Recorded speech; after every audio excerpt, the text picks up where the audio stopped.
Hey, what's up? This is Nate, empowering you to manage your own health. Today's topic is the most fundamental dietary recommendations that I can think of. So, if you are confused about what kind of diets you want to follow, then this video is for you.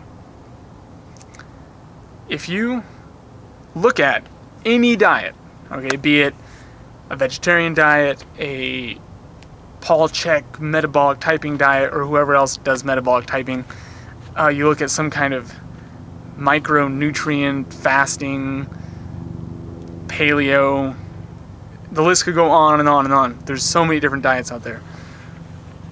You will find two things that are common between all of these diets. And no matter what diet you're following, you need to be following these basic principles. First principle is don't eat simple, shitty, processed carbohydrates. Only, and that includes, before I get way ahead of myself, that includes sugar and any kind of like white flour. Okay, don't be confused by whole grain flour, whole wheat flour. That is very possibly the exact same thing with brown dye. Okay. Those two foods, sugar and white flour, are pretty much exactly the same. They are very small particles that your body eats up and breaks down super quickly. They're high glycemic. They will spike your insulin and blood sugar levels up, which is just no good. All right, that's going to cause head trouble, insulin trouble, who knows what else. You'll probably get diarrhea. You'll feel like shit because your energy will have to spike up to digest the food, and then you're going to be tired because you had to use energy to digest food. Okay, so avoid those kind of foods. And this principle goes along with the first one I mentioned. Don't eat refined carbohydrates. Don't eat flour. Don't eat sugar. Replace it with veggies. Everybody loves veggies. Salad is always a good idea if you can handle it. You can also eat like potatoes or other like below ground, higher glycemic vegetables. So be careful with those because some people just can't handle it because there's too much sugar. But that is the first principle. The second principle is don't eat any type of fat that was created in a laboratory.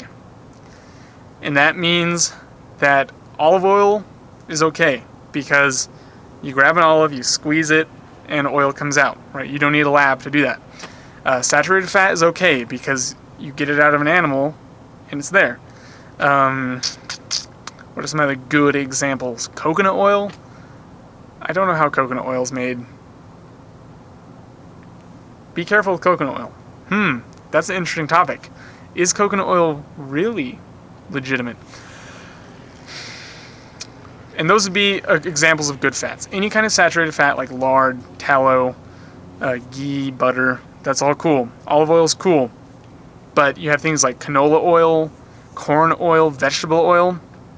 Can you just squeeze a vegetable and get oil out of it? I don't know what they do to it. They heat it up, they like smash it, probably add chemicals to that stuff, and get oil out of it. That takes a laboratory, that takes a manufacturing process.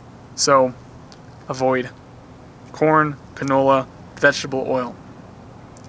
If you follow those two things, don't eat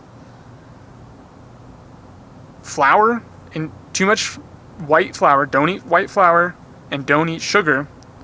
Replace white flour and sugar with veggies, and do not eat trans fats or fats that are created inside of a laboratory, corn, canola, and vegetable oil. If you follow those two basic principles, your diet will be built on a solid foundation and you'll be well on your way to having high energy, preventing disease, kicking ass, etc. So thanks for listening. Deuces.